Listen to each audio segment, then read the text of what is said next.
नमस्कार मंडळी. लग्नानंतर होईलच प्रेमच्या आजच्या भागात आपण पाहणार आहोत. काव्य आणि नंदिनी दोघी पण डायनिंग टेबलजवळ गप्पा मारत बसलेल्या असतात. काव्य सांगते, बघ ना ताई, काही गोष्टी आपल्यामध्ये आणि आपल्या पार्टनरमध्ये सिक्रेट असतात, तेव्हा काही टेन्शन राहत नाही. तर नंदिनी म्हणते, पार्थ आणि तुझ्यामध्ये असं काही सिक्रेट आहे का जे मला माहीत नाही? तर काव्य म्हणते, नाही ग ताई, तसं काही नाही, पण असं काही गोष्टी असतात ना ज्या तुला आणि मला माहीत नसतात, ते आपल्या पार्टनरला माहिती असतात.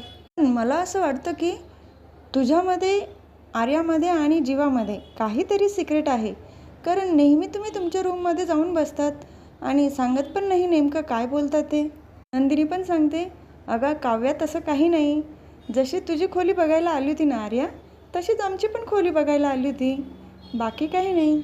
तेव्हा काव्या सांगते, अगं ताई, ते सगळं ठीक आहे, पण मला थोडं टेन्शनच येते गं. आर्याचं पण लग्न झालं असतं तर किती बरं झालं असतं ना, आपण 6 जणांनी छान धम्माल केली असती. तर नंदिनी सांगते, त्यासाठी लग्नाची काय गरज आहे, आपण 5 जण पण खूप धम्माल करू शकतो.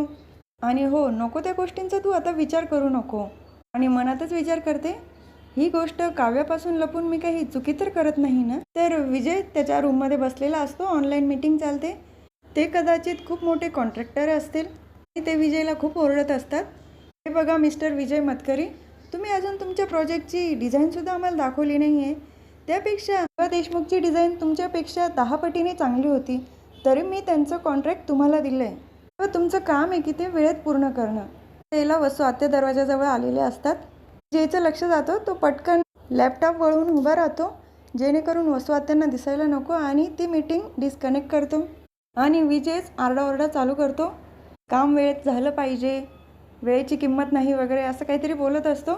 वसू आत्या विचारतात, काय हो विजयराव, नेमकं तो माणूस तुमच्यावर ओरडत होता का तुम्ही त्याच्यावर ओरडत होतात? आणि कोण होता तो जो तुमच्यावर ओरडत होता, तुम्ही एवढे मोठे कंपनीचे बॉस असताना सुद्धा? विजय सांगतो, हो आई, तसं काही नव्हतं, मी ओरडत होतो.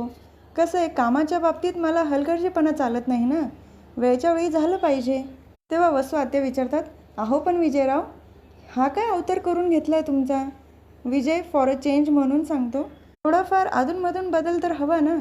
त्याच वेळेला रम्याचा फोन येतो वसू आत्यांना. काय ग रम्या, कधी येते तू, तुझा पाय तर बरा आहेस ना, असं म्हणत तिथून निघून जातात. विजय मनातच विचार करतो, या बाईशी बोलायचं म्हणजे प्रश्नच पडतो. रम्या लवकर आली पाहिजे, म्हणजे मोठा कांड तरी करता येईल. तर दुसरीकडे विक्रम काका नंदिनीच्या रूमजवळ येतात आणि नंदिनीच्या हातामध्ये लोकर असते. ती मनातच विचार करते, बाळा, मी तुझी खूप आतुरतेने वाट बघते, तू या जगात कधी येशील असं झालं आहे मला. तर विक्रम काका नंदिनीला आवाज देतात. तेव्हा नंदिनी सांगते, बाबा, या रूममध्ये यायला तुम्हाला परमिशनची काय गरज आहे, या ना, काही काम आहे का? तेव्हा विक्रम काका सांगतात, अगं नाही नंदिनी बाळा, मी सहजच आलो होतो तुझी विचारपूस करायला. तेव्हा त्यांनी आणलेला शर्ट दाखवता नंदिनीला, हे बघ, मी असंच बाहेर गेलो होतो, चांगला शर्ट दिसला म्हणून घेतला, कसा वाटतोय? तेव्हा नंदिनी म्हणते, बाबा, शर्ट तर खूप छान आहे, तुमची चॉईस पण खूप मस्त आहे, पण हा कोणासाठी आणला आहे? तेव्हा विक्रम काका विचारतात, अगं तूच ओळख, कोणासाठी आणला असेल? नंदिनी सांगते, हा शर्ट तुमच्यासाठी तर नक्कीच नाही बाबा, कोणासाठी आहे सांगा ना. विक्रम काका सांगतात, अगं तू ज्याच्या नावाची टिकली लावते ना कपाळाला, त्याच्यासाठी आणलं आहे. नंदिनी म्हणते, अच्छा, जीवांसाठी आणलं आहे, खूप छान आहे बाबा. विक्रम काका म्हणतात, पण हा शर्ट तू द्यायचा आहे जीवाला. नंदिनी पण सांगते, बाबा, आता एवढं प्रेमाने आणलं आहे तर तुम्हीच द्या ना, आणि तुमच्या दोघांमधला अबोला आता दूर करा, माफ करा ना त्यांना. तेव्हा विक्रम काका म्हणतात, अगं मी त्याच्यावर रागवलं नाही आहे, पण त्याच्या हलगर्जीपणामुळे ते कॉन्ट्रॅक्ट विजयला मिळालं ना, म्हणून मला राग आला आहे. परत तिथे जीवा येतो. तर विक्रम काका विषय बदलतात, तू ते पौष्टिक लाडू व्यवस्थित खाते ना, आणि मानिनीने ज्या पद्धतीने तुला काळजी घ्यायला लावली तशी तू व्यवस्थित घे हां. नंदिनीच्या लक्षात येतं की जीवा आल्यामुळे बाबा असं बोलत आहे. तिथून विक्रम काका निघून जातात. तर जीवा मध्ये आल्यानंतर विचारतो, बाबा कशासाठी आले होते? नंदिनी सांगते, माझी चौकशी करायला, मी व्यवस्थित खाते पिते की नाही, ते माझी तब्येत कशी. जीवा म्हणतो, एवढं कारण तर नक्कीच नसणार. नंदिनी सांगते, अहो ते सगळं सोडा ना, हा शर्ट तुमच्यासाठी ऑनलाईन मागवला होता, आत्ता रिसीव झाला आहे, ट्राय करता का? तेव्हा जीवा म्हणतो, तू आणलेला शर्ट आणि मी ट्राय करणार नाही असं होईल का? आरशासमोर जातो आणि स्वतःच्या अंगाला लावून बघतो, त्याला खूप आवडलेला असतो. माझ्याकडे या कलरमध्ये खूप शर्ट आहे, तरीसुद्धा मला खूप आवडतात या कलरचे shirt. Thank you so much Nandini, तू माझ्यासाठी इतका छान शर्ट चॉईस केला. आणि विक्रम काका दरवाजाजवळ उभं राहून जीवाकडे बघत असतात. तर दुसरीकडे काव्य आणि पार्थ दोघंही बाहेर निघालेले असतात. वसू आत्यांना धक्का लागतो पार्थचा. अरे पार्थ, कुठे चालला धक्के मारत? तेव्हा पार्थ म्हणतो, अगं सॉरी वसू आत्या, चुकून धक्का लागला, लक्ष नव्हतं ना. तर वसू आत्या विचारतात, अरे एवढी मोठी बास्केट घेऊन कुठे चाललात? तर पार्थ सांगतो, काव्य क्लासला चाललं आहे ना, म्हणून त्यांच्यासाठी थोडं खाण्याचं सामान घेतलं आहे. वसू आत्या विचारतात, क्लास चालू असताना खाण्याची परमिशन असते आणि एवढं सारं? काव्या सांगते, कसं आहे ना वसू आत्या, 2 तासानंतर ब्रेक होतो, त्यावेळेला मी हे सगळं खाते. तर वसू आत्या विचारतात, अगं बाई एवढं सगळं खाते, मग तुला झोप येत नाही का? त्याच वेळेला तिथे मानिनी काकू येतात. त्या चांगलेच खडे बोल सुनवतात वसू आत्यांना. ते काय वसूताई, तुमचं अजून माझ्या मुलांवर हेरगिरी करणं संपलं नाही का? काव्या, पार्थ, नंदिनी, जीवा यांच्यावर लक्ष देण्यापेक्षा तुमच्या जावईवर लक्ष द्या. कारण काय ना, रात्रीचे फरच्या मोजत फिरतात ते. तेव्हा वसू आत्या म्हणतात, ए बाई मानिनी, मला काळजी वाटते म्हणून मी विचारलं, लगेच एवढं बोलून काय दाखवतेस?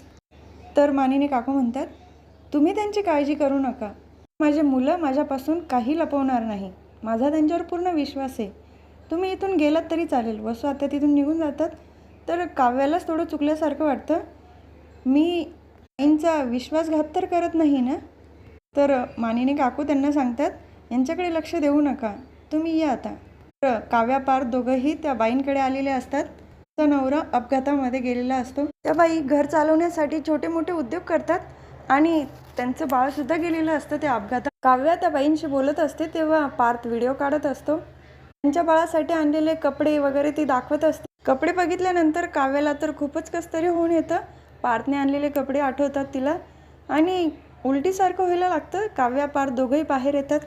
काव्या उलटी करत असते, त्याच वेळेला आर्या तिथे पाण्याची बॉटल घेऊन येते. दोघांनाही प्रश्न पडतो की अशी पाण्याची बाटली समोर कोणी केली, तर ती आर्या आलेली असते तिथे. नंतर एका बाकड्यावर काव्याला बसवतात. आर्या विचारते, एवढ्या उन्हामध्ये तुम्ही इथे काय करताय? तर पार्थ म्हणतो, मी तुमच्यासाठी काही खायला घेऊन येतो, तुम्ही बोला तोपर्यंत. तेव्हा काव्या सांगते, IIP रोडवर काही अपघात घडले, त्यांच्या घरच्यांकडून आम्ही माहिती गोळा करतोय आणि या रस्त्याचं काम सुधारलं पाहिजे म्हणून प्रयत्न करतोय. हे प्रेग्नेंट बायकांचे पण मिसकॅरेज झाले, त्यांच्याबद्दल ही माहिती गोळा करतोय. तेव्हा आर्याला मनात येतं की नंदिनीबद्दल काव्याला सांगितलं पाहिजे का? तर आर्या काव्याला धीर देते, जास्त तू काळजी करू नको, सगळं काही ठीक होईल. तर जीवा नंदिनी पण बाहेर निघालेले असतात. जीवा नंदिनीच्या पोटाला हात लावून म्हणतो, आता तुझ्या पोटाकडे बघितल्यानंतर मला काही खटकत नाही, कारण लवकरच आपलं बाळ या जगामध्ये येणार आहे. हे वाक्य मानिनी काकूंना ऐकलेलं असतं. जीवा असं का बोलतोय? तर दोघांनाही प्रश्न पडलेला असतो, आता काय उत्तर द्यायचं ते. तर हा भाग इथेच संपतो. पुढील भागात बघायला मिळतं की काव्या पार्थला म्हणते, नंदिनी ताई, जीवा यांचं जसं लग्न झालंय, तुमचं माझं आपलं जसं लग्न झालंय, आता आपल्याला मुलं पण होणार आहे, तसंच मला असं वाटतं की आर्याचं सुद्धा लग्न व्हायला पाहिजे. असं झालं तर किती छान होईल. तर दुसरीकडे जीवा नंदिनी दोघंही झोपलेले असतात आणि रात्रीच्या वेळेला त्यांचा फोटो खाली पडतो. तो फोटो सकाळी नंदिनीने बघितल्यानंतर तिला तर खूप टेन्शन येतं. जीवाला विचारते, अहो तुमचं माझ्यावर खरंच खूप प्रेम तर आहे ना? जीवा म्हणतो, अगं माझं तुझ्यावरच प्रेम आहे, दुसरं कोणावर असणार आहे? नंदिनी सांगते, तुम्ही मला कधीही अंतर देणार नाही ना? तेव्हा जीवा तिला मिठीत घेतो आणि तिला धीर देत असतो. तर हा भाग इथेच संपतो. आजचा व्हिडिओ तुम्हाला आवडला असेल तर माझ्या व्हिडिओला लाईक करा, शेअर करा, सबस्क्राईब करा, बेल आयकॉन दाबायला विसरू नका. धन्यवाद.